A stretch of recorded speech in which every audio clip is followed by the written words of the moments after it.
I tried making a Monopoly board on my CNC, and right from the start, I ran into a problem.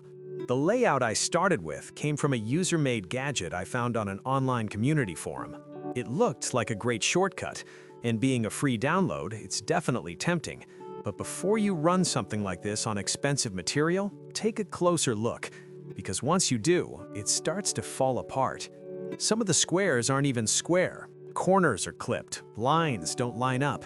It looks like the whole thing may have been traced from an image and not very cleanly. Like anything user-generated, you've got to double-check what you're starting with.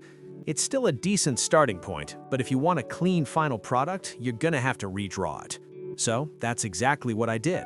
I went through and rebuilt the layout, realigning everything, fixing the geometry, and making sure all the rectangles were actually consistent.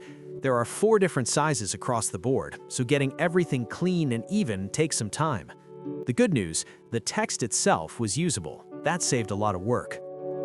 For this build, I'm using my Onefinity Elite Woodworker.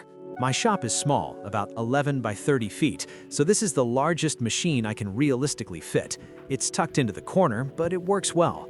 All my tools are organized in a drawer for easy access, and the electronics are protected in a cabinet. I keep a computer nearby not to run the CNC, but for creating and editing toolpaths. I'm constantly tweaking programs as I go, so having that close to the machine is important. Being in a basement shop, I've also taken some extra safety steps: cement walls on 3 sides, a fire-rated ceiling, and even a sprinkler head above the CNC. You can't be too careful. Now onto the board. This is 1/2-inch white oak laminated onto MDF, finished with a clear conversion varnish. Before cutting, I mask the entire surface with stencil vinyl. For tooling, this whole project is done with a 60-degree V-bit. The lines are cut using a centerline profile in about 0.04 inches deep, and the text is engraved with a flat depth of 0.08. After carving, it's time for paint. I start with black spray paint for all the lines.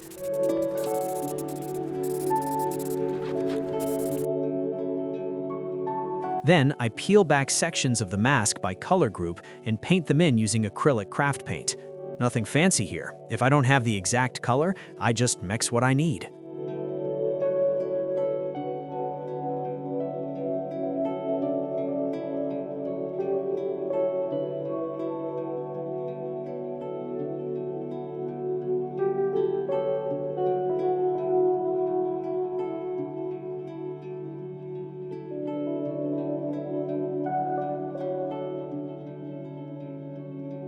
There is something very satisfying to watch the beauty of the reveal. The nice, clean lines with the natural white oak background.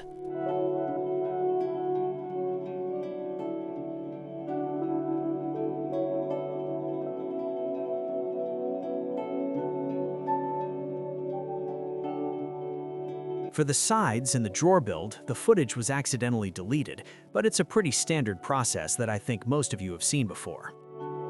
Now for the game pieces. I looked into buying Monopoly accessories separately, but the price didn't make much sense.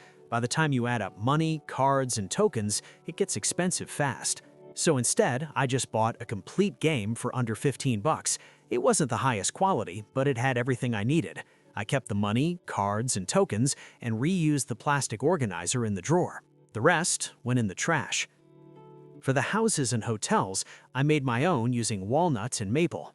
Simple, clean, and it ties the whole project back to real woodworking. And that's the finished board.